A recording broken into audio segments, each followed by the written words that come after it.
That's right. That's the sound of refreshment going down my guzzle. Welcome back to yet another episode of Sippin With Sin, the podcast where we talk about everything, stuff and things, all kinds of things, nerdy things, scary things, things that go bump in the night, gaming things, just things in general, stuff and things that we want to talk about that are interesting to us, and hopefully you find it interesting too. If not, then sorry, not sorry, I guess. You know, it is what it is. But welcome back to yet another episode, yet another week. We appreciate you being here.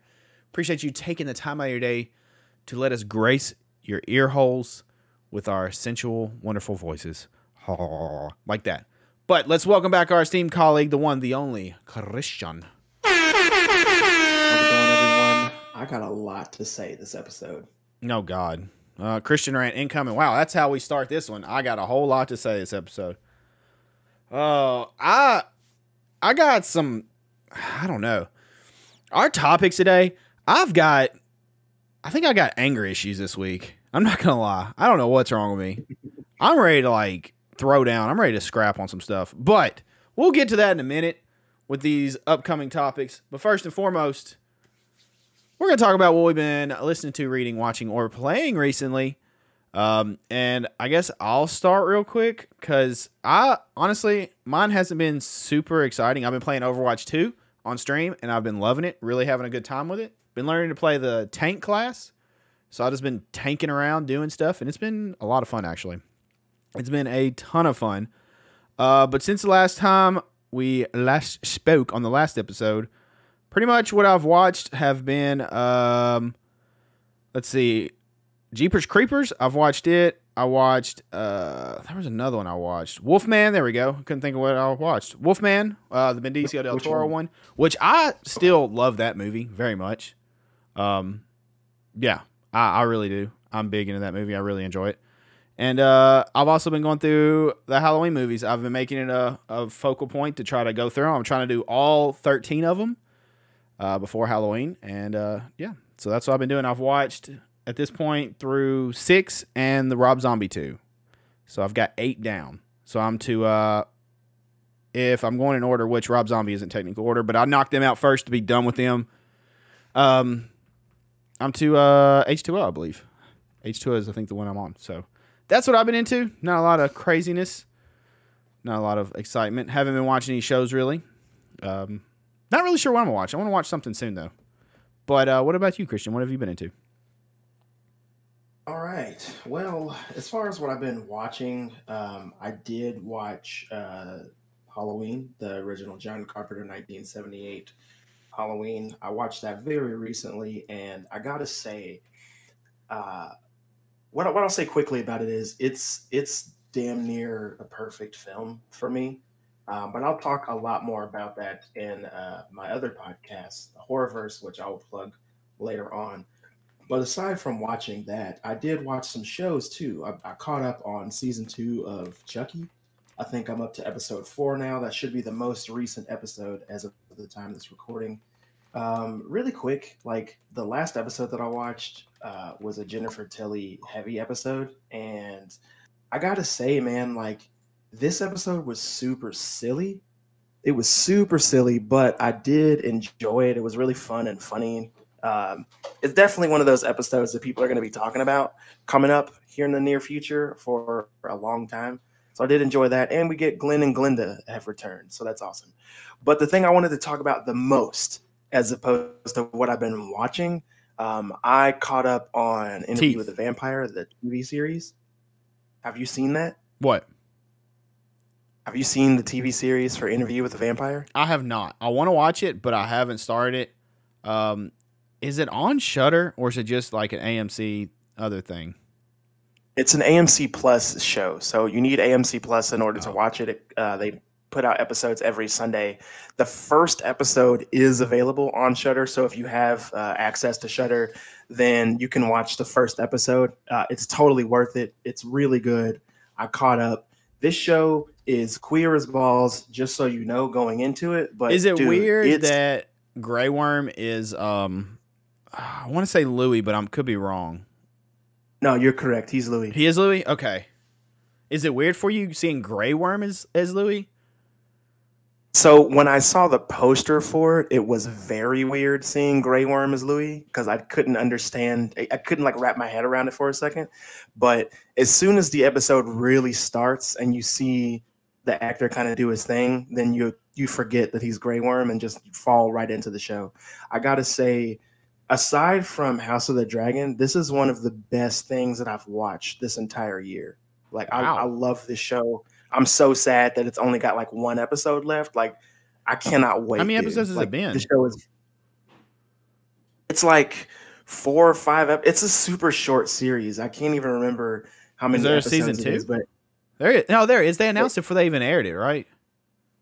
I think they did announce a season 2, Maybe. but they only have a first season together. They haven't filmed anything past season 1. So, it's all I can say, man, is this show is fantastic and it's a must watch. If you like vampire shit, if you like queer shit, if you like both, if you like Interview with the Vampire, like it's a must watch. 100%. The acting in this is fantastic. I like how they changed some of the characters around. Their motivations have been changed around a bit. Claudia is different. You have to watch it. It's fantastic. Okay. I want to check it out. It was on my list of stuff to check out, and honestly, I keep forgetting about it and just running out of time because, dude, Halloween This is time. one of those October things is a that stupid busy month for me. it really is. What this is definitely though one of those shows that as soon as it drops on like Blu-ray or 4K, it's bought. It's So it's a immediately buy added to for cart you. for me. That's how good it is. You're Yeah, you're gonna go drop the coin on it instead of streaming it. 100%. Okay. High praise. I gotta watch it though. When I And watch it, we'll have to discuss it. I want to try to yeah, find it absolutely. somewhere. I will. I mean, you didn't hear this from me, but I found a couple of episodes available online, like on YouTube. Actually, like they close that down as soon as they can. But I mean, if you don't have access to AMC Plus and you don't want to get a free trial or buy it, then that's the best way to go. But How long is the free trial? Because honestly, when all 100%. the episodes come out, you might could binge them during the trial. That's true. So I actually got AMC Plus last year for Halloween because that's when it dropped, and the free trial was for 2 weeks. I think they changed it though. I think it's just 7 days for the free trial. Do you get all of Um, Fear Fest on you know AMC what? I Plus? lied to you. I lied to you. It was for a month last year when it started, so I used it for the entire month of October last month, and I watched like everything. The only problem is I didn't like the app AMC Plus because it was essentially just AMC TV. Like all of the movies still had the breaks for the commercials, but they just didn't have the commercials. So every time that a commercial was supposed to come on, it would like stop and fade to black, like it was going off for a commercial and then come back in. And I hated that. So it was still like edited for TV almost. So I got rid of it, but definitely I was gonna buy it again, but because the show is so good, like I said, I'm just gonna drop the money on it and buy it. Okay. Hmm. Interesting. Aside from that, I did Is play is Fear more. Fest on it? Yeah, pretty much everything AMC is on the app, so you're good to go. Okay, that's sweet. All right, Yeah. nice. And I think they have a live option too, where you can just watch it live like you're watching on TV if you wanted to do that. So like if you were having a party like you could totally just turn the live watch on and have all those movies that are streaming live straight off of the TV kind of playing. Speaking of So that's cool too. parties, But I want to yeah. throw it back to something you said like probably in the first 10 episodes. It was an Mhm. early statement you made about you'll learn more about having kids makes the most easiest of projects a pain in the ass. Yeah, that's true. Yeah. You said something about the party. Trying to decorate and do anything with an almost 1-year-old kid is amplified by like at least 10 on a difficult level. You're like, Yeah. oh, I'm going to simply just hang this up here and put this, and I'm going to tape this. And then they're like, ah, and you're like, okay, well, there went that. I can't do that now. Or they pull it down, or it just, yeah. Essentially what you need to think about is any project that you have, take the time that it's supposed to take to finish that project and add about an hour to an hour and a half on it. And that's what it's really going to take. And about So if 30 you more have a gray hairs, project, probably. oh, absolutely. If you're working on a project that should take you like 15 to 20 minutes, it's an hour, like Yeah. straight up. It's an hour. So you just have to keep that in mind. And I feel your pain, dude. I get it. Drawing something When I have my kid with me, like it's not easy to do. It takes way longer. And then he's at the age where he's asking all these questions, so you got to go through all these questions and stuff, and everybody's asking why and all that. But you'll get it eventually. It'll happen. But with that being said, I did play more Gotham Knights, and I can give you all the listeners more of an opinion on the game without me just kind of saying I'll play the tutorial. So my honest thoughts on the game. I am playing it on PS5 for the consoles. We all know that it is locked at 30 frames, so you can't do the whole 60 FPS on there. I have experienced no issues. I haven't experienced any lag. Actually, that's a lie. I did have a person who was playing as Robin join my game like randomly. You can set it up to where people can just join your game if they want to. Like, so this guy just joined my game, and we were both on our like bat cycles or whatever, driving around the city, and I experienced lag for about 3 seconds, and then it went back to normal. So that's the only lag that I've experienced since playing the game at all. And I've had people join my game a couple of times, and it's fun, dude. It's fun because everybody plays differently. I like to play the game as stealthily as I can. I am purposefully only playing with Batgirl for this playthrough, unless they make me change a character. I'm just playing straight up with Batgirl, so that's fun. Um, I love the game. I know that it got like a 5 on IGN. I don't agree. I would give this game probably 7.5, maybe an 8, to be honest with you. I think if the game had more content in it, like more side missions, if it had like some really cool announced DLC where you got to play as different characters, maybe it would go up. But for right now, I think 7.58 is what I would give the game. Um, it's a really good game. Like I really enjoy it. I can imagine playing this with someone and it being really fun. It's just 100% worth it. Like I don't feel slighted at all. I won't say that the game is perfect. I do have issues with the game. And honestly, my two biggest issues with the game are so small. One is that there is no jump button, and I can't stand it. I fucking hate that there's no jump button. I just don't like it. I feel the need to jump all the time in the game, but I can't because there's no button for it. So there's that. And then my second issue with the game is that though there are 4 characters to choose from, and it's initially a Teenage Mutant Ninja Turtles game, you have Nightwing, who would be the stand-in for Leonardo. You have Robin, who is the stand-in for Michelangelo. You have Red Hood, who is the stand-in for Raphael, and then you have Batgirl, who would be the stand-in for Donatello. So you should be able to play 4 characters throughout the duration of the game, but you can only do 2-player co-op, and it's not couch co-op. So those are my only 2 major issues with the game, and I've been playing it for several hours now, and I love it. Interesting. I still haven't watched gameplay on it. I'm gonna be honest. I do want to check it out though. I do want to play it eventually, but yeah. I think that if you fully plan to get the game, if you are going to play it, then just don't even watch the gameplay. Just let it happen to you. Just be excited for it yourself. Yeah, I'm gonna be the opposite of you though. I'm not gonna be stealthy. I'm gonna be like busting up in places, just trying to fight. If you just want to fight all the time, Jason Todd's your dude. But I don't understand why there's no jump button. That's really weird. That's confusing me. When you play the game, you'll understand it more so, but when you're out in the city running around and doing parkour and stuff, I just would prefer that there's a jump button. I mean, yeah, that would make sense, but okay. Well, all right then. So I guess that's going to take us to our first segment, which I believe you have some news. I do. I'll just go ahead and hop right into it. It's not a lot. For DC fans, it's news. But it was just announced that James Gunn and I'm sorry I've forgotten the other fellow's name, but James Gunn and another guy have officially taken over the DC extended universe, like the films and TV shows, all the animated stuff, like all of that. They've taken over that. So instead of them finding one guy to be like their Kevin Feige, they got 2 guys. They released that statement. As of the time of this recording, it's only been a few days since that news broke. And a couple of days, excuse me, since that news broke. And it is exciting, but it's also concerning because, like, they got 2 guys, and we all love James Gunn, and we've seen what he can do on Guardians. We saw what he could do on Suicide Squad. But James Gunn has said multiple times that he likes to take underdog characters that nobody knows and then make something of those characters. So seeing what he's going to do with the big three, Batman, Superman, Wonder Woman, I'm interested to see how he will take that. I don't think that everything he does is going to be super funny. That's just his, that's going into his bag of tricks. He likes comedy, so we see that a lot.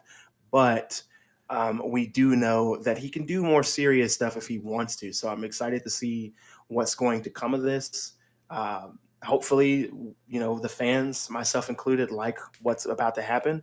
We also know that he is on more of the production side. He's going to be, doing a lot of writing and figuring all this stuff out. He's going to direct a couple of movies as well, even though he has all these responsibilities.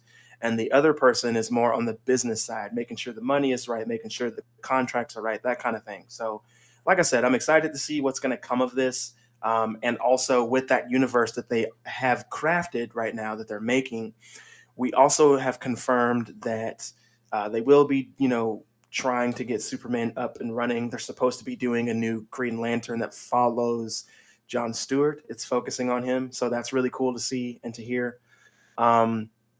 And it won't affect any of the Matt Reeves stuff. Matt Reeves films are going to be their own thing in their own world, unaffected by all of that. And I believe the same goes for the Joker films as well.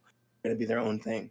So for the fans of those films, myself included, we get to see those films just kind of have free reign on what they're going to do. So that's really exciting.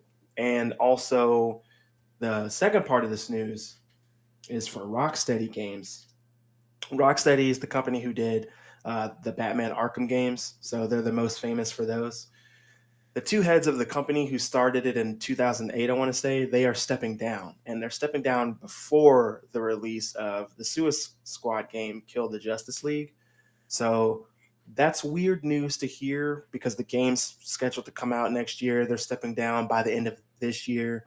So that's kind of telling for me. It makes me think that, maybe they won't, they're stepping down because there's been some shady dealings going on, or maybe they just wanted to make sure that game got made the way that they wanted it to get made before they stepped down, because the game is essentially, they have a lot of the game done. They're touching up some stuff and, making sure everything lines up before they release it, of course, getting DLC if they're going to have that together. But yeah, the games are pretty much done. So I think that that's really interesting to see that they're stepping down.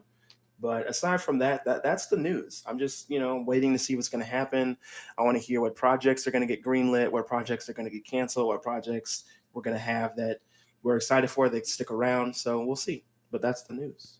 All right. Well, thank you for updating us with that DC news. Hopefully it all pans out well. And hopefully James Gunn can bring some stability and pump out some good DC stuff, and we can actually get things rolling like they should be in DC, and we can get some good movies and shows and animated stuff and all kinds of stuff coming out. Hopefully. And hopefully the Justice League game, Suicide Squad Justice League game, isn't booty butt cheeks. But we'll see. We'll see. But it's time to alert the Seven Kingdoms, because our next segment, we're going right into House of the Dragon, and it's finale time. It is the finale, titled The Black Queen.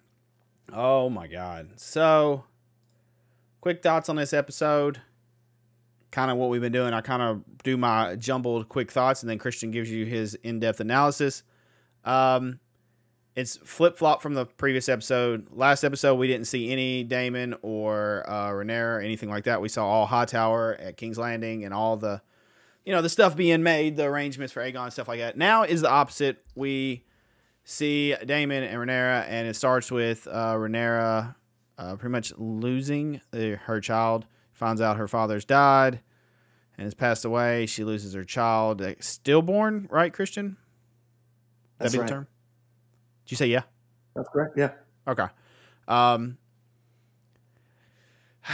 So I'm just going to jump right to the part right away. There's a lot of stuff that goes on in this. I'm sure Christian will break it down. But if you fly... I knew this part was coming, by the way. The whole Storm's End, going to the Baratheons. I knew that part was coming with Aemon being there. And Honestly, I had forgot and wasn't sure what child was going to be the one that flew there. But I'm pretty sure it's the one that essentially took the eye, correct? Which is the younger of the two, Luke and Right. Jace. Is it? That's right. Okay. I knew that was coming. I was really curious if they would do it, but at the same time, I was like, this is the perfect way to end an episode because leading up to this, Rhaenyra is pretty much being steadfast on trying to keep peace in the realm. She wants to keep everything peaceful despite all the stuff going on. She's doing her best to not just send everything into war. And I was like, what a better way to start Dance of the Dragons and literally like the final nail in the coffin, which would be someone to strike first. And I believe at some point she even mentioned she wasn't going to strike first and leave it to Aemon and that big damn dragon. And Jesus, that dragon is massive. Whenever he flies up and lands at Storm's End and you see the size of the dragon, Vhagar? Yeah? No? Maybe? Yeah, no, that's it, Vhagar. Vhagar? When he lifts his head and you see him compare to the castle, I was like, oh, hell no. That's not good. Because the other dragon looks Vhagar like... is actually... Vhagar is a female dragon. Is a what? Vhagar is a female dragon. Oh, my fault. Excuse me. But anyways, the size of her is ridiculous. Like, literally. Compared to the other one. Like, no shot. So, yeah, all that happens. And then bad stuff happens. And essentially, we're getting ready to go to war. So, it was a good episode. All in all, my thoughts initially. Fantastic season. Absolutely loved season 1. I cannot wait for season 2, which I think we have to wait like 2 years. I think it's 2024. And yeah, I can't wait. Cannot freaking wait. Daemon is Daemon. And I've just learned to accept Daemon as the great character he is. Some episodes, Daemon's going to be extra asshole-ish. Some episodes, you're going to be like, damn, that was cool. And some episodes, Damon's just going to like sit there and watch the world burn. Like, you don't really know, but it's going to be somewhere in that range. But you still love Daemon. I found out speaking of Daemon, he goes, I'm all over the place. He goes to, I don't really know where he goes, but an unclaimed dragon. And I think it's a little smaller than Vhagar. And I remember, I saw the name and I forgot the name already. But he's singing to it in an episode, or during the episode. He's singing like a Valerian song to it, and the dragon comes out. Do you remember the dragon's name? I might have it in my notes, which I'm not looking at the moment, so I couldn't tell you. Okay. I saw it, and I was like, okay, I need to remember that name, and then I've completely forgot it. But because I was like, because he makes mention previously in the episode, he's like, there's however many dragons, each side, and he said, plus there's so many wild or like unclaimed dragons, and then essentially this is one of them, and I'm guessing it's just nothing is bigger than Vhagar right now, to my understanding, but this one's a little smaller than Vhagar, so not as small as Jace's, which looks like a freaking miniature dragon compared to Vhagar. But yeah, so we're gonna let you do the analysis because I'm all over the place, jumbled thoughts, and I'll definitely be chiming in as we go. But Christian, you ready to break it down? The finale, the Black Queen. Yeah, man. Let's get you. You ready? I'm ready. I'm ready. All right. So to hop right into it, we get our title sequence, and you see that Paddy Considine is no longer in the credits, which is sad because he is officially gone, which we learned. So he's no longer in the credits. He is taken off, and then we get the first build character is Matt Smith, who plays Daemon. So that was the first thing that I noticed. Coming after that, you get the first shot of the painted table, and you notice that Luke is there touching Driftmark, which he is set to rule. And there's a reason, obviously, why we start this episode off with Luke. A big reason. So we got Rhaenyra talking to Luke about being afraid of his responsibility and just general really touching bonding moments between those two characters, which we haven't really gotten much of in the season because of the time skips and whatnot, but they are purposefully showing you that their relationship is good and she treats him, like a loving son. He treats her like a loving mother. We get those touching moments for sure. Then you see Rhaenys arrives to Dragonstone, and she tells Rhaenyra and Daemon that the king is dead and Aegon has ascended to the throne. And man, that scene just in general was super just tense. This episode was just tense, just real tense. The last episode, it was like it was engaging and we were doing stuff and it was kind of tense at points, but it was mostly like, oh man, these people suck and oh, you guys doing this. But this episode was just really tense. Like I realized after watching this episode, my back was just hurting because I was just like tensed up the whole time. I was stressing out. But that just means that it's a really good episode. So that was happening. And then aside from that, you see Daemon immediately questions Rhaenys on why she didn't burn them all. I love that he immediately asked her that. I love that he caught on to the fact that she could have done something immediately, because that was the question that we all had as watchers of the episode last week. So I love that they brought that up immediately. And then she essentially just tells him it's not her war to start. That's why she didn't do it. And I thought that was a good enough answer. I mean, we knew that she couldn't kill them all because we wouldn't have a show, but I do like that. That they did bring that up. And really quick, this isn't in my notes. This is just me thinking right now. If you watched Game of Thrones, like the original series Game of Thrones, then they totally tell you how, but they tell you what happens to Rhaenyra. Yeah. Joffrey, of all people, is the one who tells us, and he tells us how it happens. Yep. So I didn't think about that until after watching this and then thinking about that episode, because I saw a clip of Joffrey just being a little piece of shit and then remembered that he totally brought that up in the episode. I was like, oh my God, yeah, that's right. And also from reading the books, like, I know it's going to happen, but yeah, I just remembered that. So I didn't know if you had saw that, but I assume that you have, because you were agreeing with me. Yep. Yeah, so I know her fate. Cool. All right. Well, aside from her fate, we'll move on. Which, spoiler, they all die eventually. Sorry.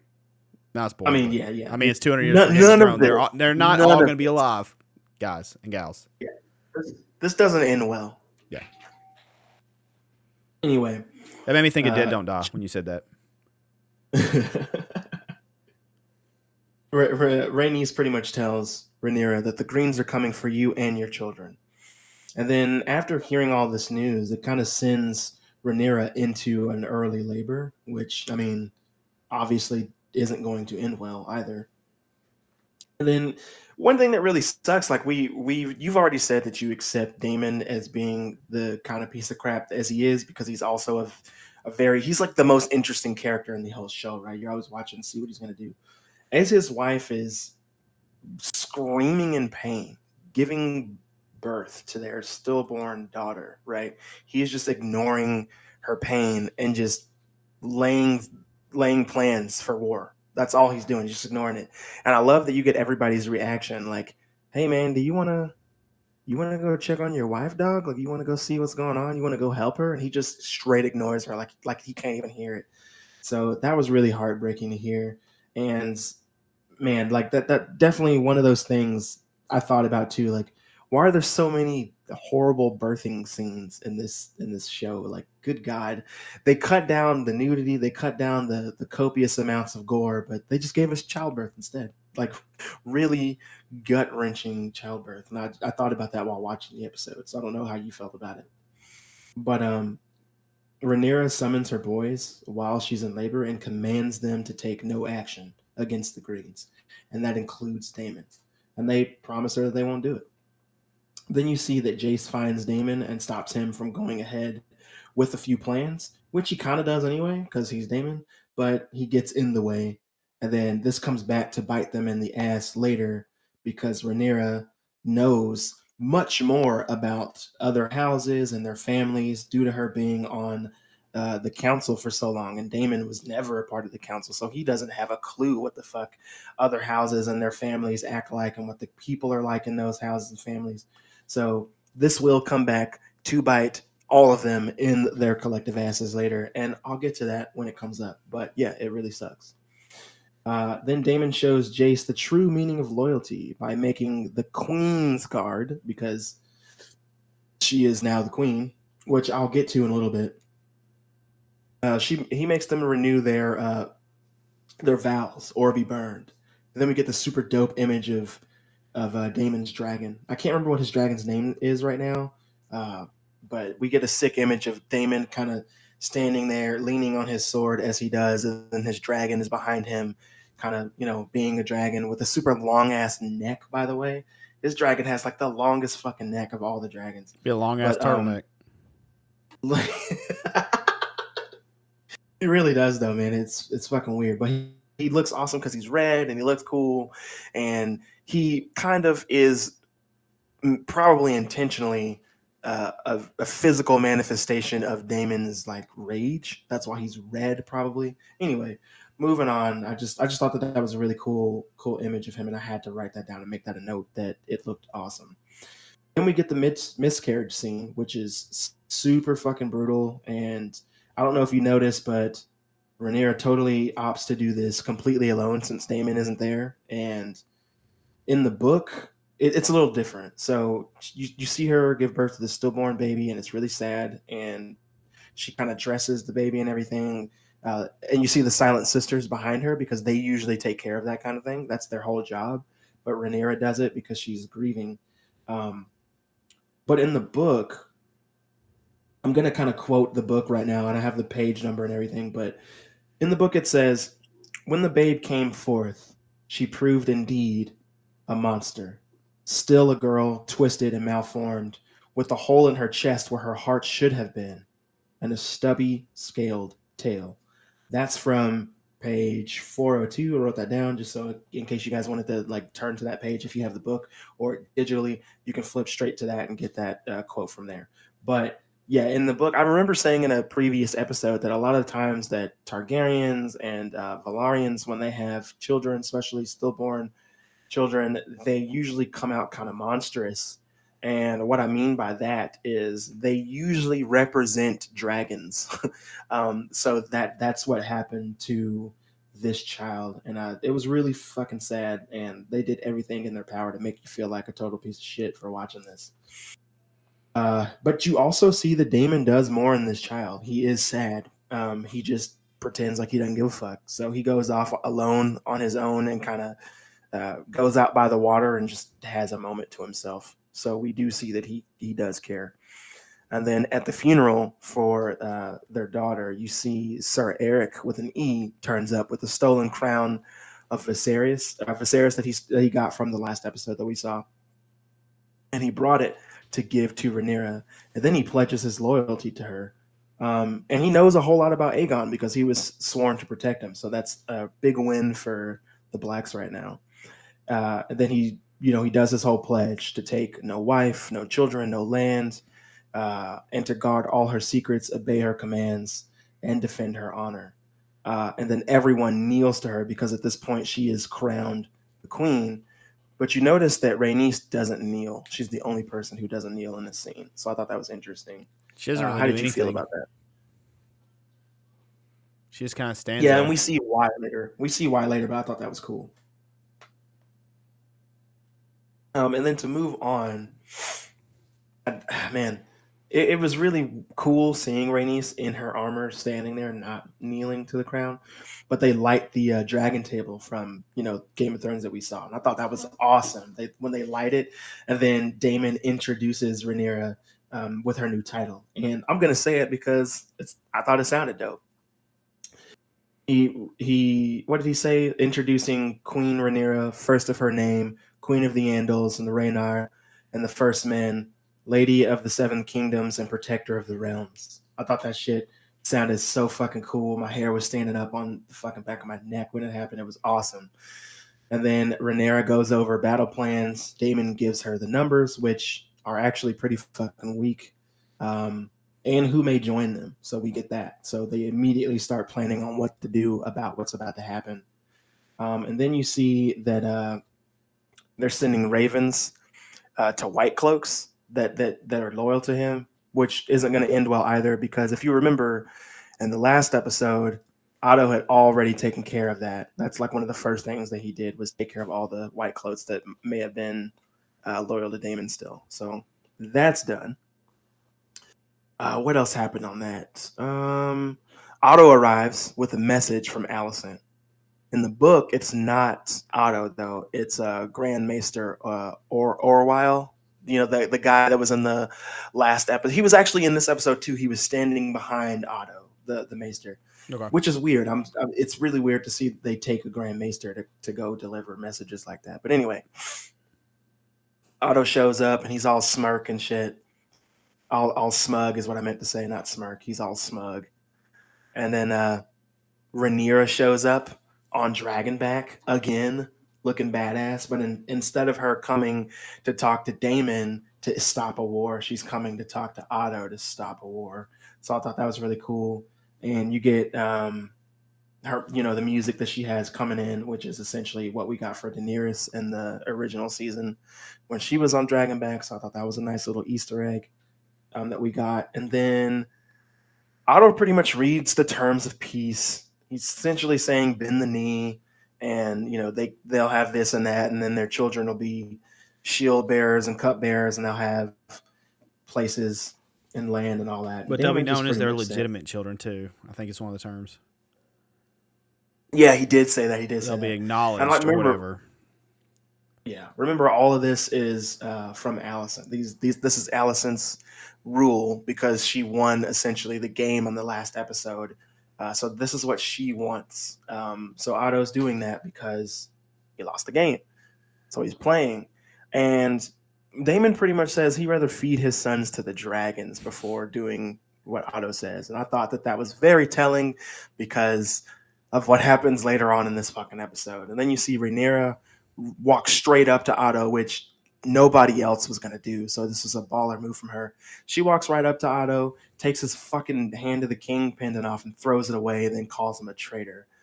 But Otto has a trump card. It is the ripped page of the book that Alicent and her were reading in episode 1. And if you notice, that page is about Princess Lymeria. So I thought that was really cool because of what's happening right now.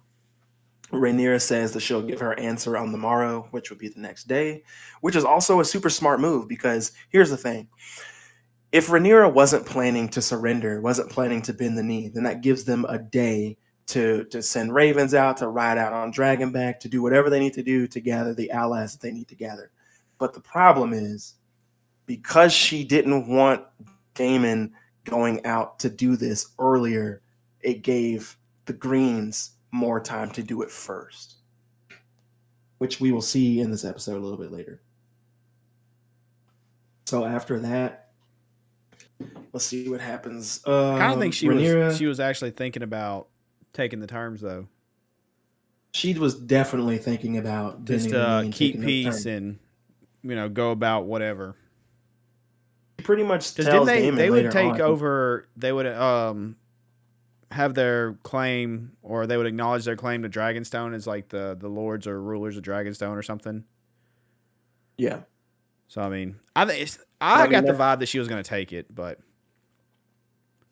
I think you're totally supposed to get that vibe because she even says right after this that she doesn't want to rule Ash and Bone, right? Which is the same thing that Daenerys said before she did what she did in Game of Thrones, right? So like, all the women are saying that they don't want to entice war and everybody die, because then if they win the war and they rule, what exactly is it that they're ruling over? So I thought that was a really good take.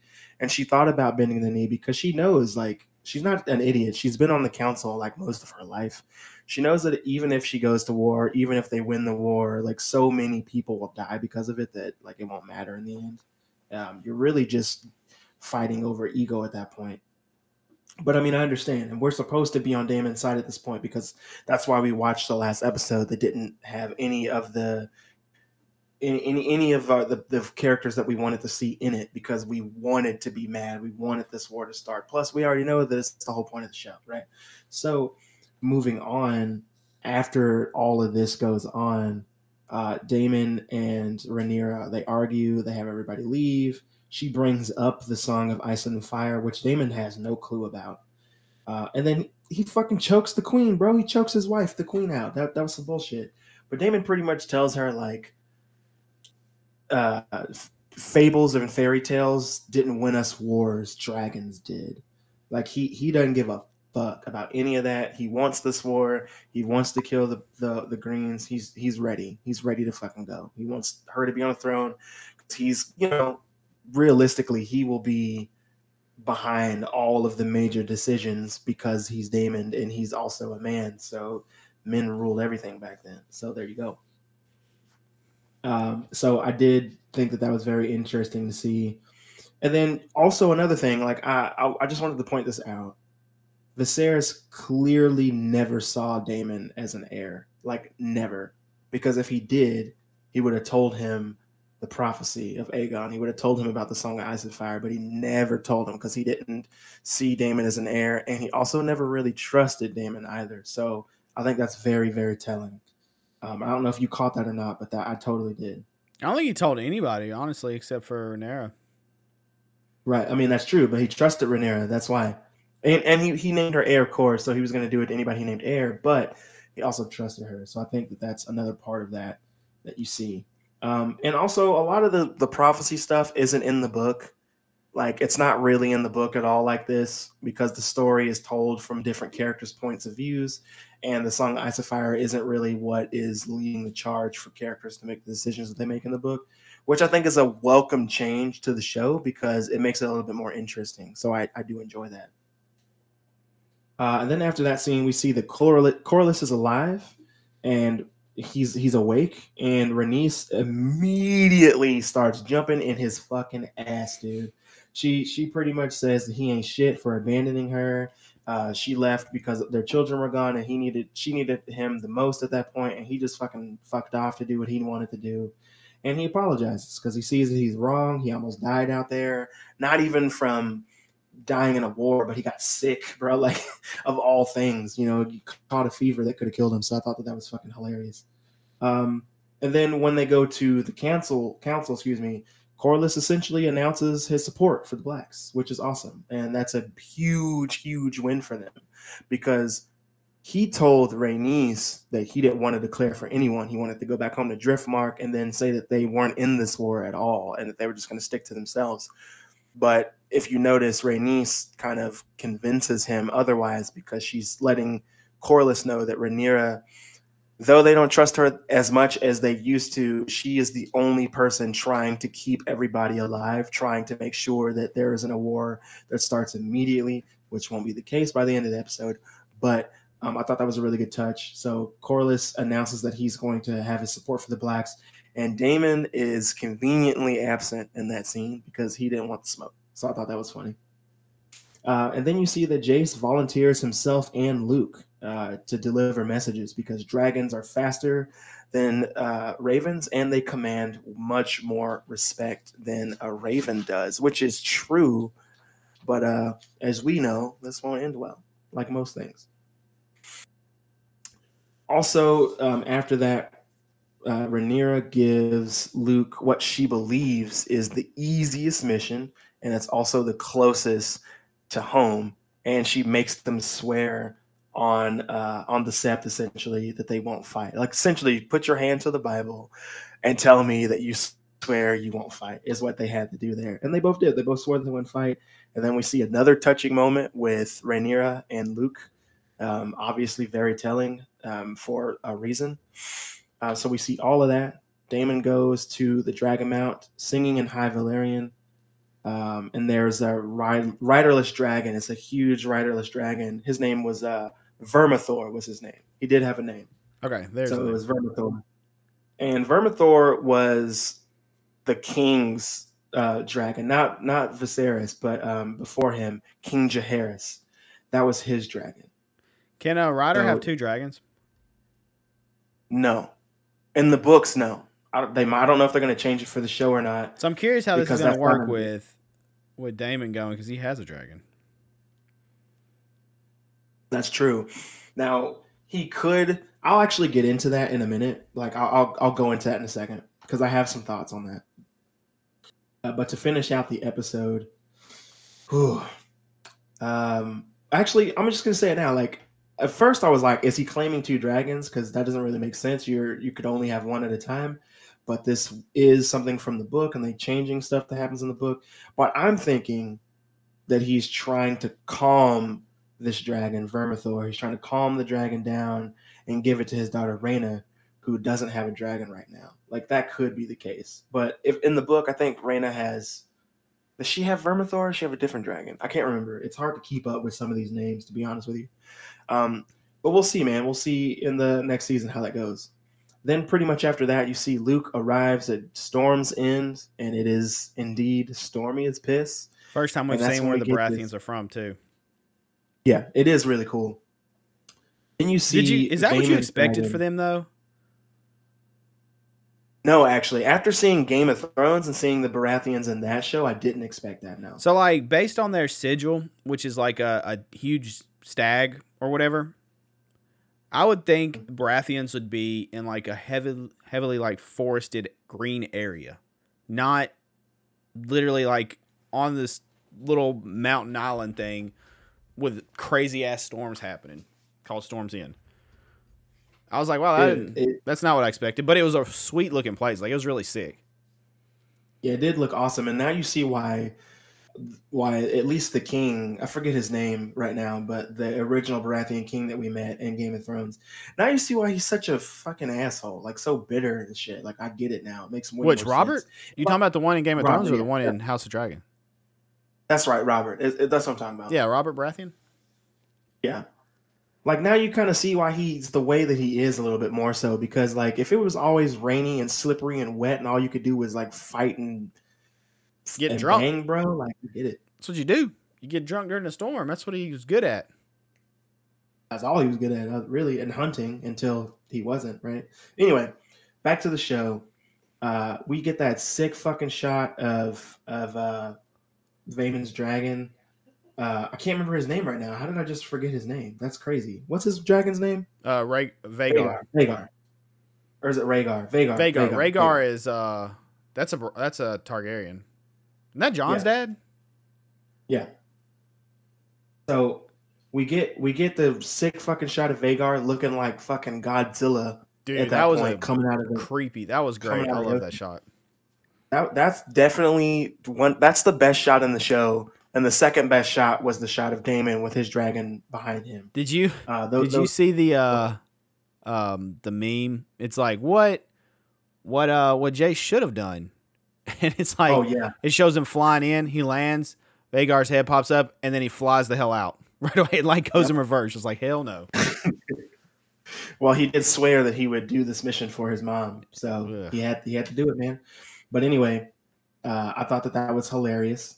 The meme, I mean, that was hilarious. But anyway, so we see that, and then you notice inside 3 of the daughters of I can't even remember the name of the guy that he goes to see in Storm's End right now because I didn't write it down.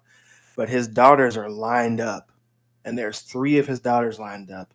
But one of the daughters is standing next to Aemon, and that's because Aemon came in and offered his hand in marriage to one of his daughters for their support. Remember, in an earlier episode, when Aemon was a kid, he already said that he would pretty much marry whoever it took in order to strengthen their family. So he was with the shit to begin with. We already knew that. So just keep that in mind. And then also, like I was alluding to earlier, if Rhaenyra had just left Daemon alone to send out those ravens earlier, then this probably would have been avoided, because that means that they would have got that news. Well, I'm assuming that they would have got the news before Aemon had time to get there, so that they would have already had that first. But he did come in on Dragonback, which means that that's faster than the Raven. So we don't know.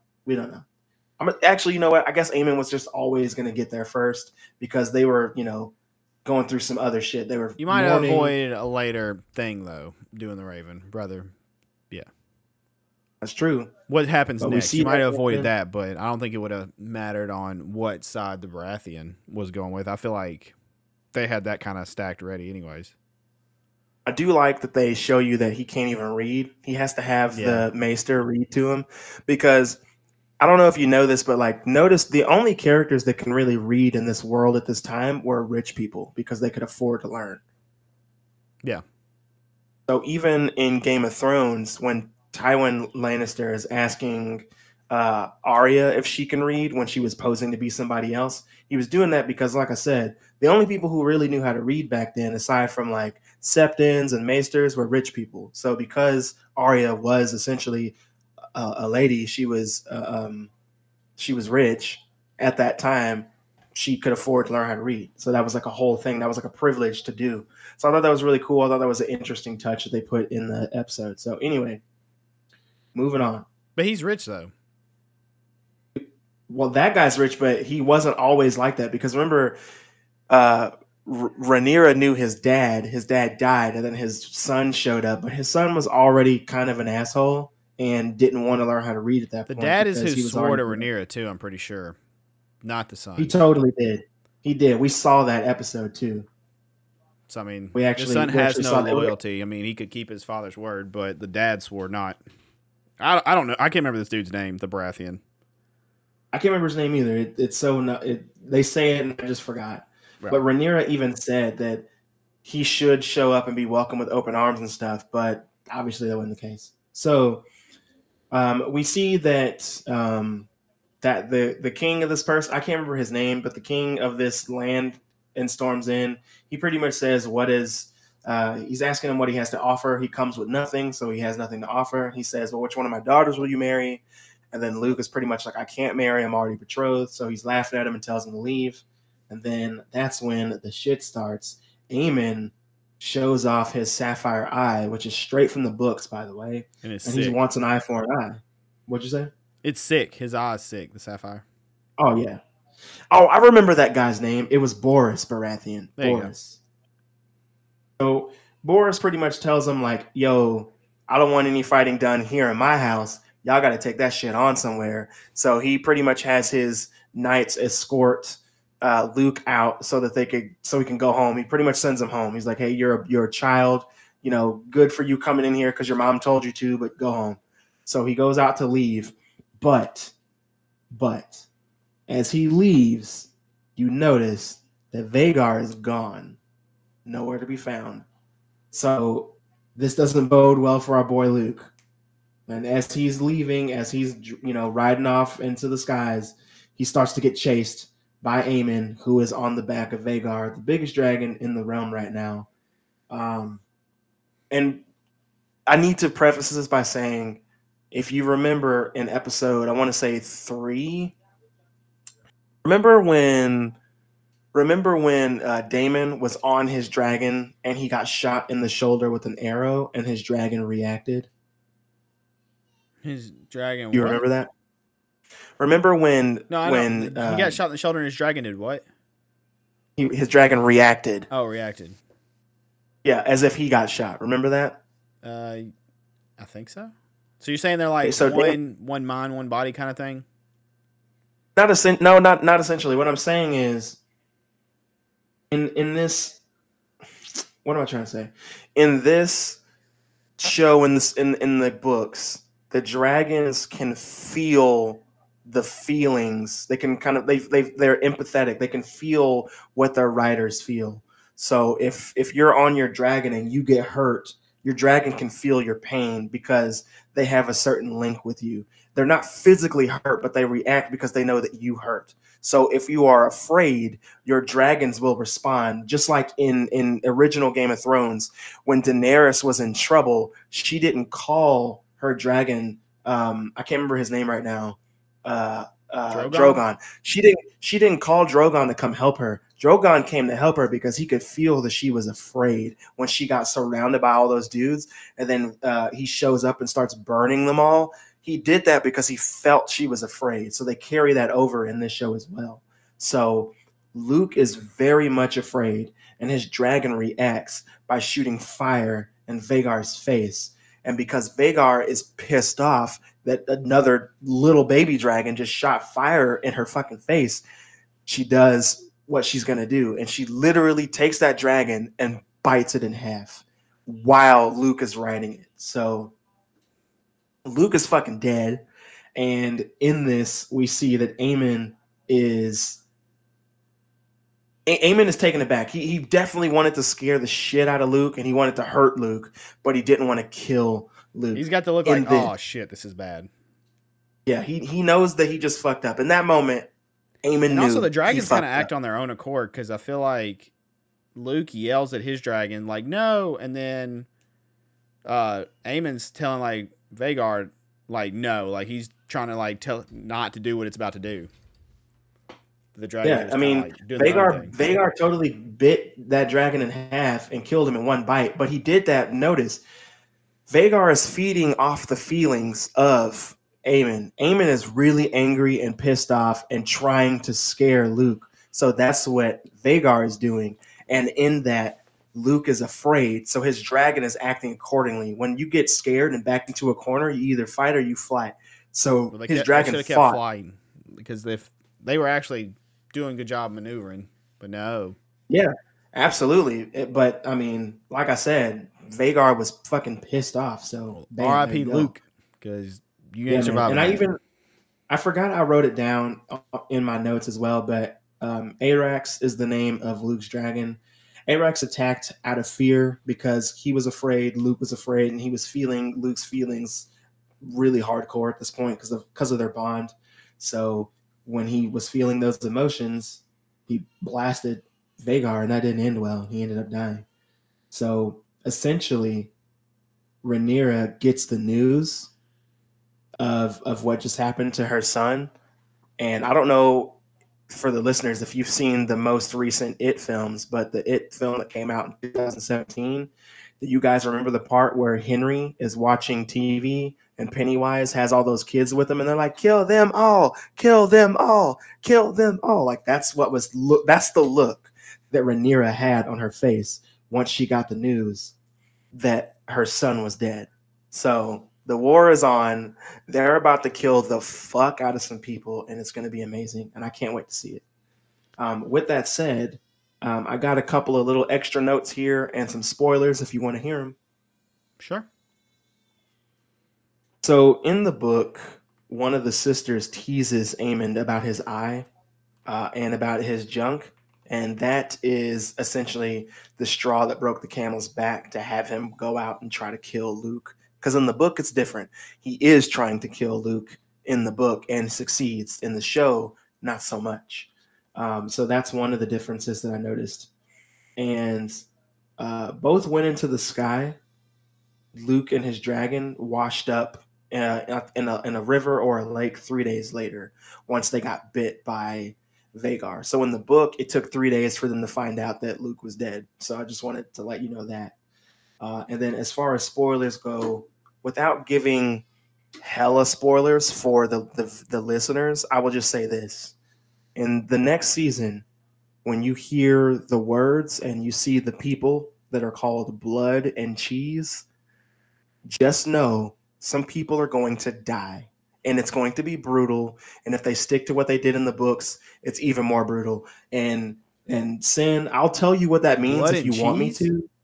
Blood and cheese. If you want me to tell you the story of Blood and Cheese, I will, but it is a spoiler. I just want to let you know that beforehand. Let's hold off. Don't tell me. Okay. I won't tell you. Don't ruin my Blood and Cheese because that's a weird name. It sounds awful. Don't. What I will tell you, do not look up Blood and Cheese because if you do, it will immediately ruin the storyline that's inevitably going to happen in season 2, and it's brutal. I'm just telling you. I like brutal, so that excites me. All right, man. Well, that's the recap. So I loved it. I thought season 1 of House of the Dragon was amazing. I would give it a 9.5 out of 10. The only reason I didn't give it a perfect 10 is because I needed more titty in my life, and I didn't get that. So that's pretty much it. Did you say you needed more titty? Needed more titty. Wow. Okay. I guess that's how you knock off your rating. I thought it was fantastic. I was concerned going in. I was, optimistic it would be good, especially once I kind of got told a little bit of like what it was going to be based on. But I was also a little concerned it was a cash grab, but this show was fantastic. I loved every week. I really enjoyed it. I can't wait for season 2. I need more in my life. Dance of the Dragons is about to be the shit. I'm so excited. It's going to be this massive war. It's going to be fantastic. Can't wait. Brutality, all the goodness. But yeah, so I guess that brings us to our next topic. If we have time, do we have time or do we? Yeah, let's go ahead. Let's go ahead. All right, our next topic. So we mentioned this. I'm going through the Halloween movies, and I thought, what a better time than to rank them. And while my ranking potentially could be a little fluid, rewatching them has kind of moved some around a little bit. And I still, to this, at the time of recording, I haven't watched Halloween Ends for a second time. So ends could fluctuate. But for the most part, like, the top and bottom are pretty similar. Like, yeah. Things could fluctuate a little bit. But I thought we'd go through and rank.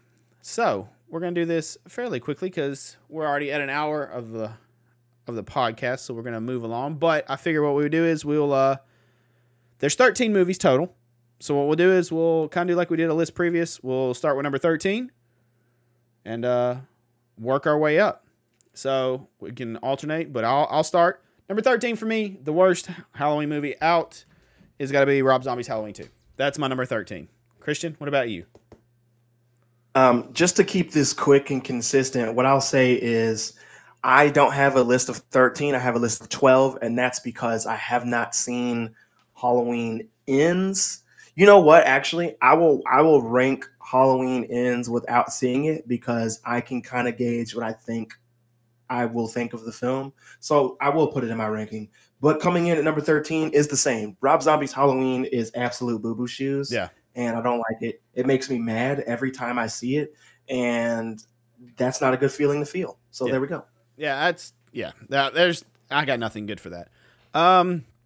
Number 12, I have Halloween Resurrection. Okay. That's a good one to have at number 12 because it's number 12 for I'll me give is one also reason why it's number 12. Busta Rhymes isn't beating Michael Myers. End of story. I'm done. That's why it. you dress like Michael Myers? I'm supposed to be Michael Myers. You got Busta Rhymes doing some damn karate, taekwondo bullshit, beating up Michael Myers? No. Okay. No shit ain't working up there or something? God. I also have Halloween Resurrection on number 12 for me for the same reasons and because the movie itself is just not good, man. No. It's just not a good movie. It's not. I wonder how close our lists are going to be. I bet they're not going to be super close because I feel like it's about to change here in a minute. I think right now they're about to change. Yeah, I think so too. All right, number 11. Let you go first this time. Okay, so number 11 for me, even though I haven't seen it, I'm going to put Halloween Ends at number 11. Ooh, okay. Fair enough, though. Like I said, Ends could be fluid for me. I'm going to watch it again and try to give it, a shot again to see. Number 11 for me, I'm putting Halloween 5. Just because rewatching them, I don't know what some of these damn sound effects they were doing. The mask was god-awful. It just wasn't that good to me. That's hilarious, by the way. What? There's sound effects. There's like a scene with the cops where they do this like quirky, like kooky sound effect thing, and I'm like, what the hell? They're clowns. Yeah, sure. They have like clown music. I'm just like, why? This is not where. Okay, I'm not going on these tangents. Not going down the rabbit hole of bitching about this. All right, number. What are we on? Number 10. Yes. Do you want to lead or you want me to lead? I'll go. Number 10 for me is Evil Dies Tonight. Same. Halloween Kills coming in at number 10 for me. Same. Halloween Kills is number 10 for me. I mean, that's amazing. Kills this. It has carnage candy. Like there's the gore and the kills. Other than that, I hate the mob, which they have mobs in several different movies. The mob sucks. Tommy Doyle sucks. He's so cheesy. Yeah, that's about it. All right, number 9. Halloween 6 for me. Nice. Halloween 6 takes number 9 for me. Also, I want to bitch about 5 again. Can he tuck his damn mask in, please? Okay, that's all I had to say about that. Going back a couple. Tuck your damn mask in. 6 got moved up a little bit over people just because Paul Rudd is in it, even though Paul Rudd is not the best Paul Rudd in it. He's very I don't know how he delivers lines and parts are awful. That's his very first film. Yeah. And he realized that the movie was trash when he had to come back for reshoots, because when he was doing the reshoots for Halloween 6, that's when he was filming the movie that a lot of people know him from, which is Clueless. So after that, he decided to change his name in the credits because he was embarrassed by it. But yeah, it's not great. It's not the worst, but the storyline is all jumbled. You got Michael essentially chasing after his child, who is through Jamie from 4 and 5, because I guess the cult essentially had him fornicate with his niece. It's just all messed up. That cult stuff kind of got way too far. I think in 5-2, complaining about 5 again. Doesn't he take off his mask? Yeah, because he's looking at Jamie. He takes off his mask, and I didn't like that. Okay.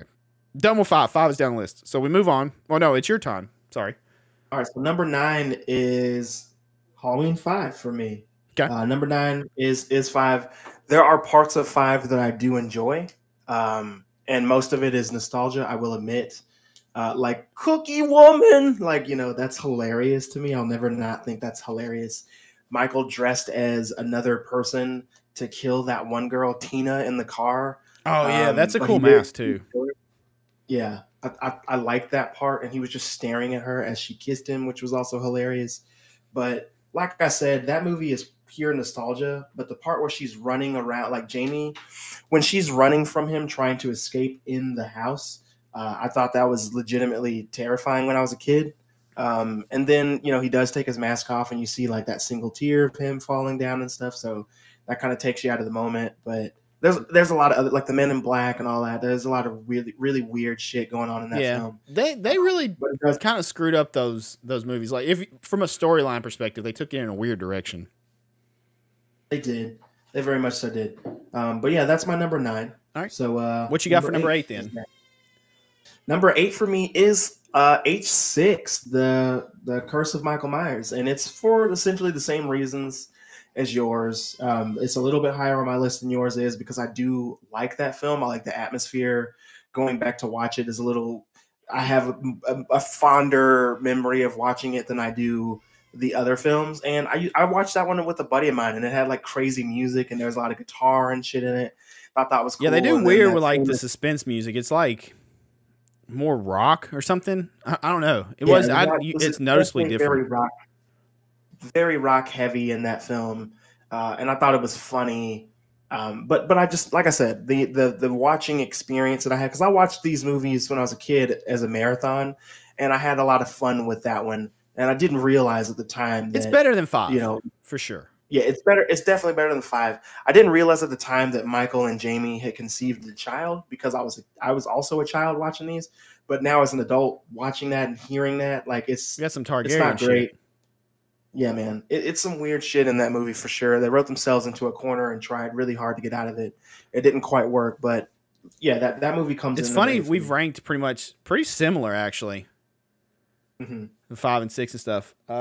My number, what are we on? Number 9 or 8? We're on number 8. So I just said my number 8 with yours. Okay. You just said 8. 8 was 6, right?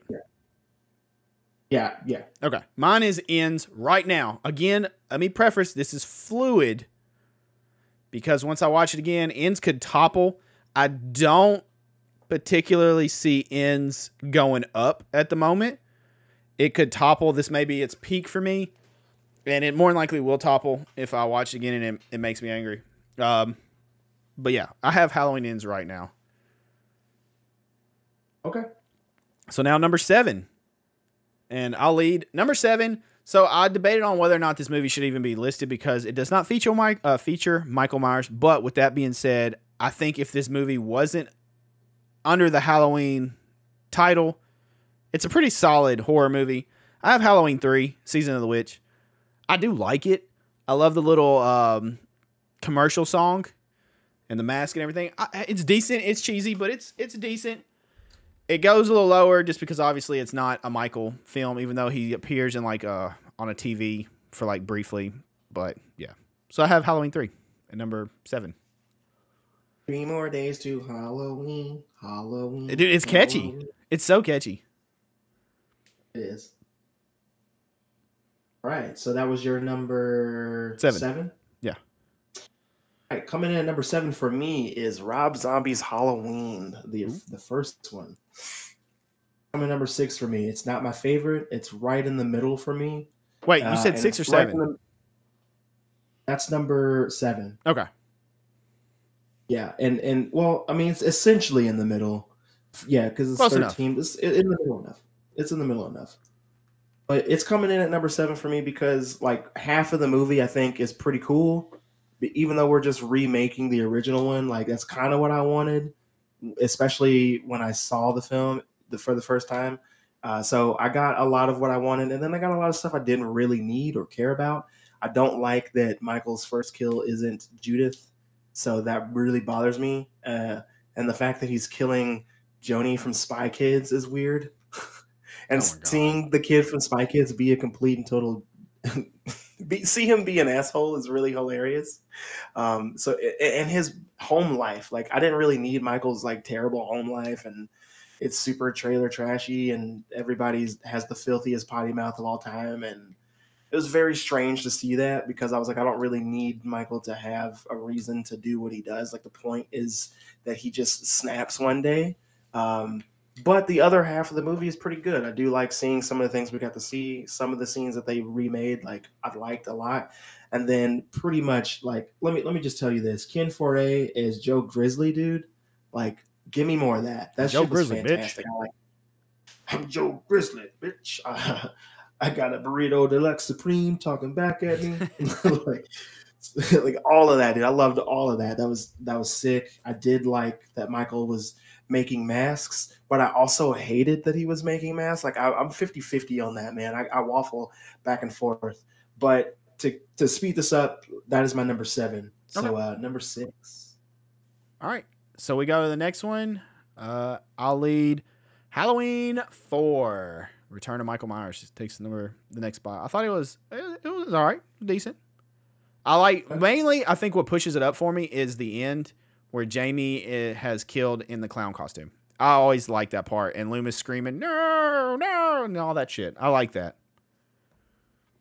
I did enjoy that, and it's obviously a different spot on my list. So we'll see what I think about it here in a bit. But my number 6 is Halloween 3: Season of the Witch. Even though it doesn't feature Michael Myers as an actual character, when I first saw this film, I hated it. I absolutely hated it, and it's because I wanted more Michael. But watching it again as an adult, this movie is just fucking crazy town banana pants, batshit insane. The plot of the film is ridiculous. The characters are ridiculous. Tom Atkins rules, and he's just fucking everybody in this film. Like, it's insanity, and I fucking love it, and I want more of it, and it's great. So Halloween 3: Season of the Witch for me is definitely number 6. All right. What's your number 5? Number 5 for me is actually Halloween 4. Because this movie is a vibe, bro. Like, this movie is a whole vibe. It's a feel, it's a vibe. Aside from Michael's super goofy ass mask, this movie is just a vibe, bro. I love the look of Haddonfield in this movie. I love the feeling that you get in this movie. I love the opening credits in this movie. Can we talk about how I don't like how Michael like moves and stuff in these movies 4, 5, and 6? Really? He moves weird. Yeah, I was going to get into that too, but I'm talking about the positives first. So, what the other things about this movie that I really enjoy? Like, I do like the characters. I like Jamie. I like Rachel. I like Brady, even though he's kind of a sleazebag. Like, I really do like these characters. I like Sheriff Meeker a lot, actually. Like, I really enjoy these characters. I think that it's really well done the way they do this kind of stuff, and I like the town that they built. And when they have the mob scene in this, it's a bunch of good old boys, in a truck, and they're doing a thing. And it's a bunch of older guys, and they end up killing Ted Hallister, I think is his name, and it sucks, but it hits the point home. And Loomis in this film is definitely being Loomis, and he's hamming it up, but he's not full on crazy town banana pants Loomis yet. From 5. So I really, really enjoy that shit. But there are things I don't like. I don't like the mask. I don't like what's his name, George P. Wilbur as Michael necessarily. I don't like the way that he moves, how stiff he looks. I don't like the fact that they talk so much about Loomis's burns and Michael's burns in this movie. Like, there are just certain things about it that I didn't like. But as a whole, this movie was great. You talk about the stiffness. It's weird. Like, he's so stiff in parts, but then he'll do like something quick, and you're just like, come on. Like, it's awkward. Yeah, man. It was, but it makes him seem more so like a shark in that, and I did enjoy pieces of that. So that was cool. But like I said, this movie had all the pieces to be a fantastic film. It just didn't quite make it there. I think if they had more of a budget, I think but it's still pretty high on the list, though, I think. Yeah, it's definitely pretty high on the list. I mean, it's number 5, so that just goes to show you how much I do actually appreciate and respect what they did for this film. So there is that, and I did like it. I'm excited for it, and I watch it every year. So here we go. All right. So what's your number 4? Number 4. Number 5. So number 4 is. No, wait. Did you already do number 5? Yeah, I did Halloween. No, wait. Yeah, wait. No, I didn't actually. 1, 2, 3, 4. No, I'm on 5. Sorry. 5 and 4 are tough for me. I'm going to put, Christian's not going to like this, Halloween H2O at 5. I really like Halloween H2O. The reason I'm putting it a little lower, because I actually really do like the story, is Michael and that damn spiky ass hair makes him drop a spot. Just saying. That mask makes him drop a spot. I like Jamie Lee in it. I like Josh Hartnett in it. LL Cool J. I enjoy that movie quite a bit. I really do like that movie. So H2O gets number 5 for me. Okay, that works. Because of the mask. Number 4. What's your number 4? Oh, number 4? Yeah. Rob Zombie's Halloween. Because kind of like you with the 50-50, like, it could kind of go either way. I like the mask. I do like some of the backstory stuff to an extent, like the Insane Asylum a little bit, and then like him eventually just kind of shutting off. I could do without the mom and the Sherry Moon zombie stuff, obviously. But it has a lot of good parts, I do think. Where it goes after that, it shits the bed. But there is a lot of good parts. You were just talking about a bunch of them. The mask is cool, and the gore is there for that. And yeah, I do enjoy that one for the most part. So I give it number 4, just a slight edge because of the mask, honestly, over H2O. Okay. So my number 4 is Halloween 2018. And that is number 4 for me because I do really enjoy that film. It's not top 3 for me, but it's almost top 3. And once you hear what my number 3 is, you'll be like, oh, okay, I get it. But honestly, if you were to ask me the same question in a week, in a year, these two would probably switch. But right now, Halloween 2018 is number 4 on the list for me. And I loved it. I liked the experience that I got when I saw it. I know there's a lot of people who don't like it, but this film for me, and I've said it before, even on this podcast, but this film is essentially the Star Wars Episode 7 for me. Like, it brings you back in with some new characters. It shows you a lot of the older characters. You kind of get what you want out of it. And it ends off in a really good way. And then you can go any way you want with it. You could end it. You could keep it going. You could do whatever you want. You know what I'm saying? But that's what I really like about that film. I like Michael in this film. I like Laurie in the film. One of the things I didn't like about Halloween 2018, like I didn't like a lot of the comedy. Like, it was too much. Yeah. We get more funny cops. We get another head stomp that was really brutal, which I don't really hate that. The dad, Ray, was pretty annoying to me. He was just, cannon fodder, essentially. Cameron, the boyfriend character, got on my nerves, like, really quickly, was unlikable. And I fully expected him to get hella murdered in the next movie. Anyway, that's my number 4. That's what I think about that film. And we'll see what the next ones are.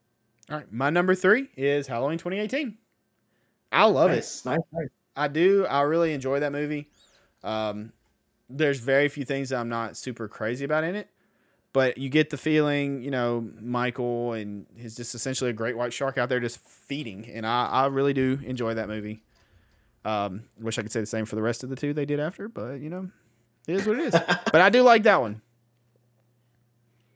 What's your number 3? That's a good. That's fair. Get that one. Number 3 for me is Halloween H2O. The nostalgia alone that I have for Halloween H2O is insane. I loved having Jamie come back. I loved the cameo with her mom in it. I loved the feeling that I got. It felt like I was watching a Halloween movie, but in the style of a Scream film, which makes sense once you figure out who's behind the film.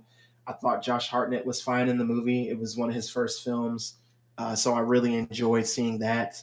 The music could have been better. I wish that they used the original score a lot more. They actually only used the original score at the end of the film, but it does hit when that comes on and you're in a crowd of people with that movie watching it for the first time, and that original John Carpenter score comes in at the very end of that film.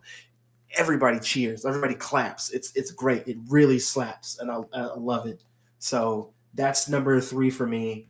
I agree with you though. The mask choices weren't great, but as you can see, thanks to my list, even if your mask looks kind of goofy, if the story is there, then I can let some stuff go. And that damn boy band spiky hair on Michael throws me off. Well, he had like 3 or 4 masks in that film. The first mask that you see him in isn't the spiky hair mask. It's actually awesome. And then they change it, and they change it again. And then you get that weird CGI mask in the one scene in the kitchen. So like it's weird, but yeah, like I said, man, Halloween H2O, the nostalgia. It's a good one though. That is a really good movie. Yeah, that was Laurie's story for me. That's where it should have ended, I think. So to save time, I'm gonna assume that our next 2 are exactly the same. Yeah, I'm sure they are. Number 2, I have Halloween 2. Number 1, Halloween. Obviously, the original that can't be beat. And number 2 is too good to not be number 2. I agree, 100%. You're in a hospital on number 2. It's creepy. It's a continuation of 1. You get the big revelation of Laurie and Michael, same brother and day, sister. the same night, dude. Same night. You have a hot tub kill scene. Michael bleeds out of his eyes. I don't know. It's a good movie. It's an overall good movie. I like 2, and then 1 is pretty much perfection. I don't think there's anything I could change in 1 to make it any better. Score is perfect. There's like next to no blood, and yet it still gets the point across, and it's creepy, and it's fantastic. So yeah. I don't know. Do you have any thoughts on those 2, or yours is the same, right? No, I think 1 and 2. I think that two scared the shit out of me when I was a kid, and I love it to this day. A lot of people complain about Jamie Lee Curtis's character being sidelined for half the movie, but even though her character got sidelined, we got more Michael, and that's what I wanted. So I got what I wanted personally, and the first Halloween is a masterpiece. So I don't have any notes for that movie. I think it's perfect. I love it. I love the score. I love all the characters. I'm ready for that movie any time of the year, especially this time of the year. And yeah, man, I think it's a 10 out of 10. All right. Perfect. Well, that's our ranking. And like I said, mine could be a little bit fluid. We'll see how Ends goes again. And I'm curious where ends up falling for Christian once he sees it. But yeah, we figured we'd break that down for you guys. And there's your thing. Our stuff was pretty similar. In some spots, mine was like 1 up over Christian's, like 1 higher than Christian's. But they were pretty close in all, the layout. But that's going to bring us to our final segment of the day. That's right. It's Last Call. Pass the whiskey.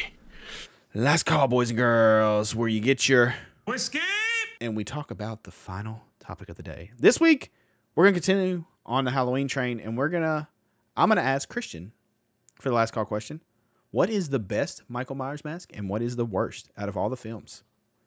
That is our last call. All right, I'm going to keep this short and sweet because I know that we're running super long time.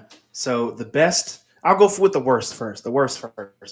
I think the worst mask is part 5. And the reason why I think it's part 5 is because, 1, he doesn't tuck that fucker in the whole movie. It's got super long hair. His nose is super thin, and he just looks like he kind of looks like a crow, like he's been smoking cigarettes for, I don't know, 37 years, and he's dying slowly. I hate it. I'll agree with you 100% on that. And that bastard has no chin. Dude, yeah, I even forgot that. I will say that there are some honorable mentions. I have 2 honorable mentions for worst mask, and the first honorable mention will be Rob Zombie's Halloween 2. It's only like half of a mask, and he only wears it for like the first part of the film because he's maskless for the rest of the movie. So the only reason that's not the worst mask is because it's not really there. So there's that. So we don't see it that much. And then the next one was the mask from Halloween Resurrection, because Michael looks like Cruella de Vil. Yeah, and then you can't forget H2O, old boy band. H2, I mean, at least the movie was good, so I can let it go. Because man, but Resurrection, dude, like there was. Couldn't we just keep the same damn mask? Would that have been so hard? Dude, go back and look at Resurrection. They like filled his eyebrows in. No, I'm looking at it. It sucks. I can't defend it. That movie's boo-boo shoes. I'll still watch it because I love the Halloween franchise, but that movie is. And you can see his eyes perfectly through it, which sucks. I'm not a fan. All right, what's the best then? It can't be anything other than the original 1978 mask. That is the best, 100%. Yeah, I will agree. I think so. I will say I'm very partial to Halloween 2 mask, mainly because I own one with the pinhole like spot in the neck and everything. I do really like that mask. I love that mask too. I like that it's technically the exact same mask. It's just been under a bed for a smoker for 2 years. So it just kind of yellowed out and expanded because there's a fatter face in that mask. Yeah, so he is chubby. I like that a lot. And I will say that when I used to have nightmares as a kid, that was the mask that I saw, not the one from Halloween 78. It was the one from 81. And it just scared the shit out of me. There was a scene in Halloween 2 that for some reason just fucked me up. And it was when he was chasing Lori through the hospital and she's like crawling through a window or whatever. And for a second, you see Michael standing under this red blinking light. And that scene just stuck with me for the rest of my fucking life. And dude, I remember the first time I saw it, I almost shit on myself. I was so scared. But I agree. 78 is the best mask. It's hard to beat the original. Honorable mention goes to 2018, though. I do think that mask looks really good for age for 40 years. I agree. I do like that mask. All right. Sweet. Well, we pretty much agreed on all that, which is rare. But, yeah. That's going to do it for this episode, boys and girls. Appreciate you all listening. Thanks for being here. If you're still here at this point in time, you're a real one, and we appreciate you listening to the episode. Don't forget to rate 5 stars, share this podcast, subscribe, follow, all that good stuff and things. New episodes every Wednesday at 8 a.m. Central Time. Every week, that's right. It comes out on Apple, Spotify, Google Podcasts, Overcast, Anchor.fm, and more, as well as the video version comes out every Wednesday at 8 a.m. Central on my YouTube, youtube.com/IamSinister. You can see that, so go subscribe. We're getting close to, I believe it's 500 subscribers over there, so we're getting close to a milestone. Go subscribe, comment, all that good stuff and things. And if you would like your question to be featured on an episode of Sippin With Sin for the last call, then join the Gilded server, gilded.gg/Sinister pack in the application put from the podcast. You can see a whole section just for Sippin With Sin where we have episode chat, topic suggestions, drinks where you can show us what you're sipping on, and last call questions where you can submit your question for us to answer on the podcast. You can also submit Sinister Tales, which are personal horror stories or things you find on the internet that go bump in the night that you would like us to talk about for that section. There's also Christian's Corner where you can talk comics and art, as well as music and movies and shows and stuff like that with Christian. And, of course, you can submit your last call question on social media at Sippin With Sin, SIPPIN with Sin on Twitter, Instagram, Facebook, and TikTok. Shoot us a message on there, drop a follow, show us some love. We will greatly appreciate it, and we will get back to all your messages and try to get you featured on an episode. You can follow me personally on Instagram and Twitter at IamSinister TV on both. And then you can find me streaming on Twitch, twitch.tv/IamSinisterTV, Facebook Gaming, fb.gg/IamSinisterTV, and TikTok at IamSinisterTV. And that's where you can find me. Christian, where can the lovely folks find you? You guys can find me at Horrorverse Pod on all socials. That's where you guys will see me the most these days. And don't forget to go subscribe, rate, 5 stars, follow, all that good stuff for Horrorverse pod episodes every Tuesday. And then we come out on Wednesday. So you get back-to-back days of goodness in your life. But that's going to do it for this episode. You don't have to go home, but you got to get the hell out of here. Thank you for listening to yet another episode of Sippin' With Sin. It's time for Christian to lock the doors, turn off the lights, and get us the hell out of here. Thank you all for tuning in to yet another episode of Sipping with Sin. Be sure to leave a 5-star review, smash that like button, and leave your recommendations in the comment section below. But most importantly, guys, don't get gutted. That's right. See you guys next time.